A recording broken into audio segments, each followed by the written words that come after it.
Russ. Hi. So I have another question from Reddit if you're up for Okay. it. So this person wants to know, is it possible to actually learn from treatises alone?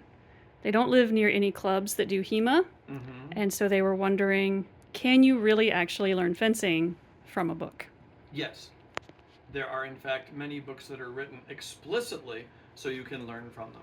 The question is, are you working from a book that was intended as a manual, or are you working from a treatise which was intended to be a reference book or an advertisement to hire me, hire me? Modern pedagogy, fencing manuals, and such, you can absolutely learn from. You can also absolutely learn from medieval and Renaissance treatises, even though they're not actually manuals in the way we think of them.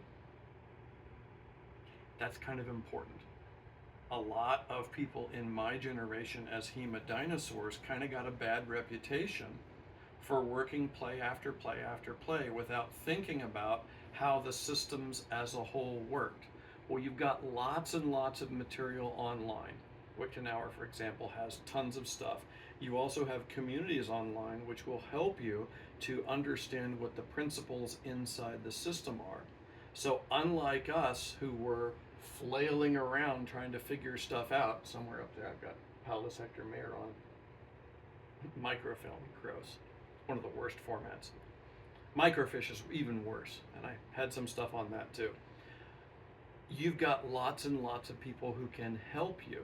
In the meantime, the more you become accustomed to the movement vocabulary and those plays, what they're doing is helping you to break out of your own motor habits so that you can develop new ones, so that you can mold yourself physically the way a specific exponent gets molded.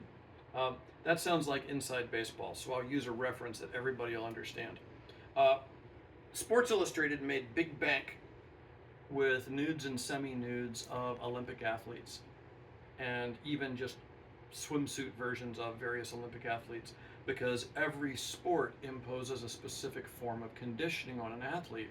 And there were really, really great shots where you could see, oh, the baseball player looks a lot different than the weightlifter, looks a lot different than the skier, looks significantly different than the fencer. Well, if your stance uses lots, excuse me, your style uses lots of low stances, you're going to condition very differently than one that uses a lot of high stances. If you use elbow moulinets, your back will get conditioned differently than if you use a lot of wrist moulinets, etc., etc. So as you work through the plays and begin to understand, oh, how do I take this movement and this movement and that movement and this movement and turn it into a single flowing gesture? That was a Talhofer plate I just did. Just imagine it, because I'm, not going to stab my dog. Shall we? Stab the dog. Stab the dog. No, there's a cat. Don't stab me. Okay. Here, give you a fashion here, though. Those plays as solo exercises for you to practice moving through, even if you're shadow boxing out the opponent, are still useful. The really rough thing about using visualization to learn is that it takes 4 times longer than training in an athletic environment.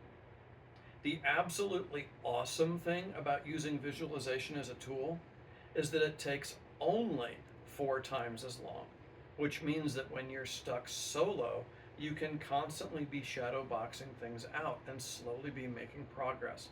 And as you get insights as to how you move through space and how you organize all 4 limbs to do something very specific in space, that is, move in such a way that you can step behind that peach tree and throw that peach tree, and or judo opponent, use the metaphors, you will gradually develop a sense of what you're doing with your body that will make it very, very easy for you to pick up technique once you get in the same zip code with other people. Now, if I knew specifically what treatise you were talking about, I could give you ideas as to how to solo practice more effectively, but you've got Reddit and a whole bunch of other communities where you can say, hey, I'm working in this treatise, I'm a beginner, here's a video of what I'm doing, what are the pitfalls I need to be aware of, where do I need to clean up? And there are lots and lots of people who are very, very gracious online who will help you with that. Most of them actually within your specialty. Because if you're grabbing the manuscript, chances are someone else has too and has already blazed that trail The vast majority of HEMA people, outside of a couple fevered egos, are really, really gracious people who will bend over backwards to help you, so long as you listen to what they're telling you. That's kind of what I got. Cool. Thanks very much. We've got more videos and content coming, so if you liked what you saw and it was useful for you, please stab the like button, /subscribe, and punch the little bell icon so that you're notified immediately when new content comes available. Thanks, and go do the thing.